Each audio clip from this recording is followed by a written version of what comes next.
박현경 기자의 인사이드 아메리카. 요즘 항공기 타고 여행하기가 힘들 정도로 항공사가 붐비고 있는데 이 세계 항공사들의 특수가 이제 곧 끝날 수 있다라는 전망이 나왔습니다. 올 하반기에는 여행 욕구가 감소하는 등 흐름이 변할 수 있다고 유럽 최대 항공사의 CEO가 경고했습니다.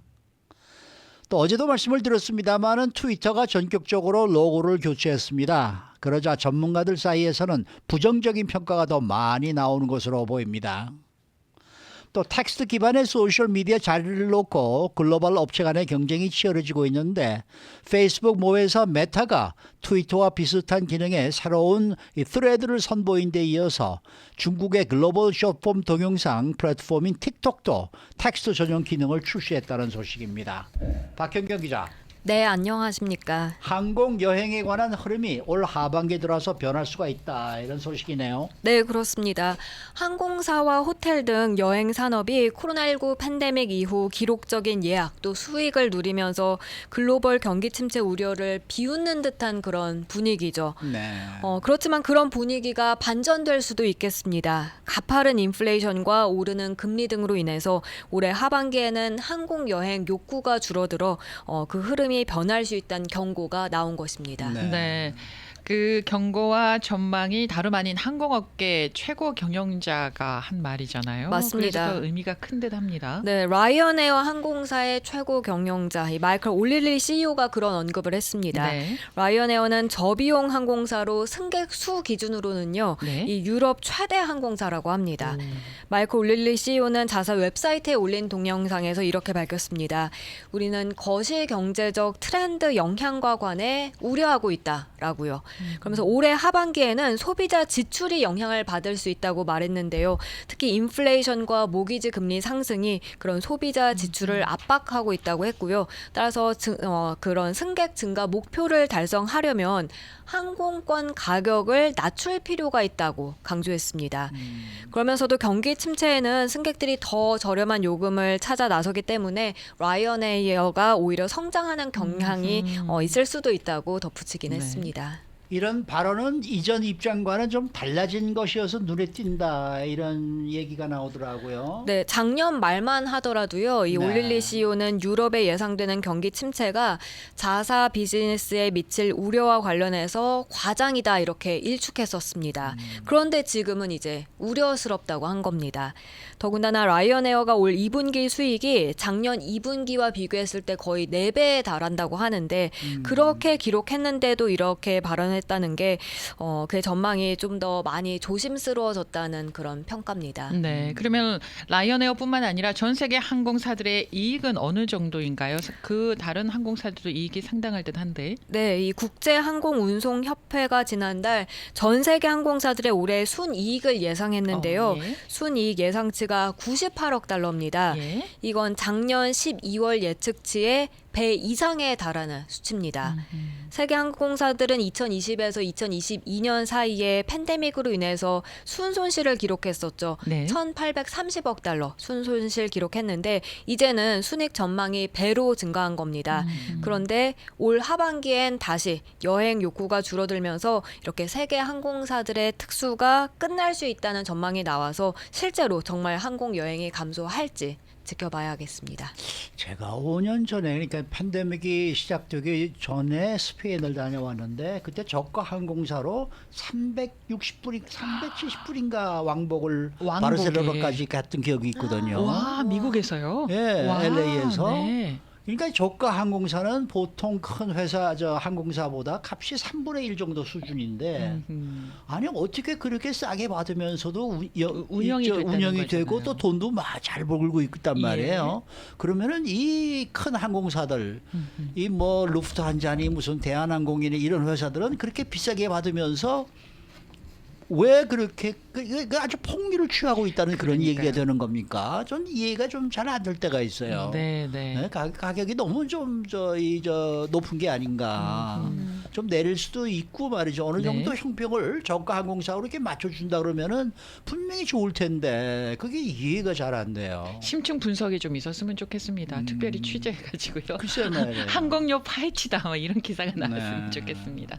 네. 자, 다음 소식인데 어제 테슬라의 로고가 교체된다고 전해드렸는데 바뀌긴 바뀌었죠? 네, 트위터는 어제 웹사이트 등을 통해서 검은색 바탕에 흰색으로 표시된 알파벳 X 이 로고를 새롭게 선보였습니다. 그래서 지금 들어가 보시면 파랑새 대신에 알파벳 X를 확인할 수 있습니다.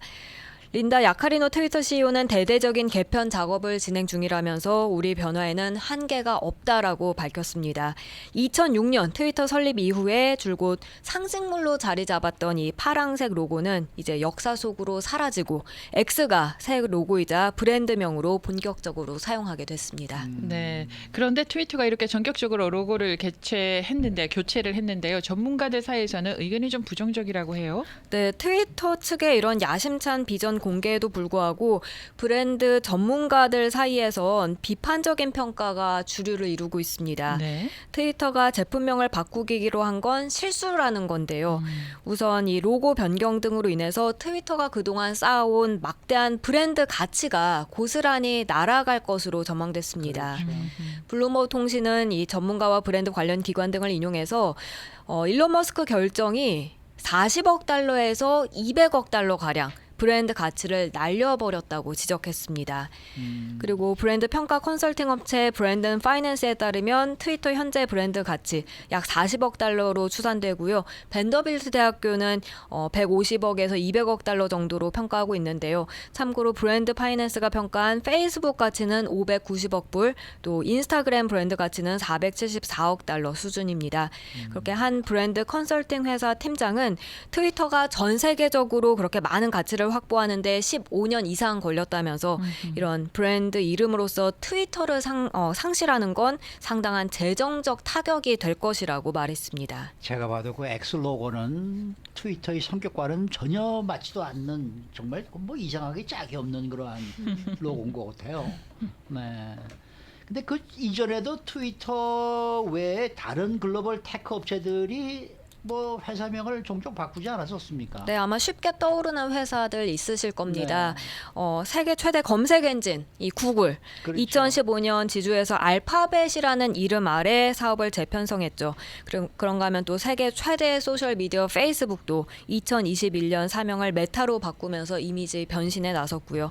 애플은 아이폰을 출시한 2007년 회사 이름에서 컴퓨터를 뺐습니다.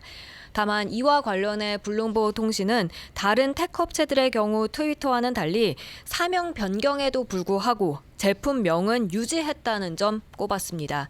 예를 들어 우리는 지금도 구글에 들어가서 구글링 한다는 설명입니다. 마케팅 브랜드 컨설팅 그룹 메타포스의 공동 창업자 앨런 애덤스는요, 이 비즈니스와 브랜드 관점에서 이번 결정은 완전히 비이상적이라고 말했습니다. 애덤슨 창업자는 트위터 조치에 대해서 비즈니스와 브랜드의 가장 빠른 해체로 역사에 남을 것이라고 주장하기도 했습니다. 네, 새 로고 그 X를 보잖아요. 마치 틀렸다, 안 된다 이런 느낌이 저는 강하게 들더라고요. 자, 그런데 일론 머스크가 트위터의 브랜드를 X로 변경하는 바람에 굉장히 법적인 분쟁에 휘말릴 가능성이 있다면서요. 네, 트위터의 새 로고 X가 이미 상표로 널리 사용되고 있어서 소송의 대상이 될 수도 있고 예. 또 자신들도 이 브랜드를 보호하는데 역시 어려움을 겪을 수 있다는 지적이 나왔습니다. 조 시거벤 상표권 전문 변호사는 다양한 산업에서 X를 사용하는 상표 등록 건수 거의 900건이나 된다면서 맞네요. 트위터가 누군가로부터 소송을 당할 확률이 100%라고 말했습니다. 그리고 마이크로소프트는요, 2003년부터 그 비디오 게임 있죠, 엑스박스 예. 커뮤니케이션과 관련해서 이미 X 상표권을 소유하고 있다고 합니다. 또 트위터 경쟁사 트레즈를 보유한 메타도 소프트웨어와 소셜 미디어 등 분야에서 사용할 수 있는 파랑색과 흰색을 사용한 X 상표를 2019년에 이미 등록해 놓은 상태입니다.